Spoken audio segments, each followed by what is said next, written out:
Chief justice Pakistan की सरबराही में 5 रुकनी larger bench ने आर्टिकल 62(1)(f) की तशरीह और उसके तहत नाअहली की मुद्दत के तयन से मुतल्लिक केस की समाअत की।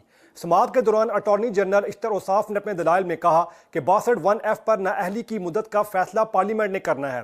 आर्टिकल 62(1)(f) में नाअहली की मुद्दत का तयन नहीं किया गया। ताहम सवाल यह है कि नाअहली की मुद्दत का इख्तिताम कैसे होगा? क्या नाअहली का दाग गैर अमीन और गैर ईमानदार शख्स के बाद भी रहेगा?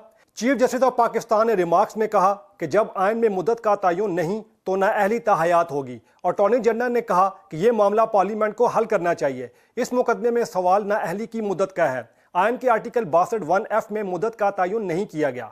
जस्टिस एजाजुल एहसन ने रिमार्क्स में कहा कि नाअहली का दाग मजाज फॉर्म या मजाज अदालत ही कर सकती है, जबकि नाअहली का दाग खत्म हुए बगैर नाअहली ताहयात ही रहेगी। चीफ जस्टिस ने इस्तफसार किया कि क्या नाअहल शख्स डिक्लेरेशन के बाद आइंदा इलेक्शन लड़ सकता है, जिस पर अटॉर्नी जनरल का कहना था कि नाअहली की मुद्दत का तयन हर केस में अलग अलग होना चाहिए।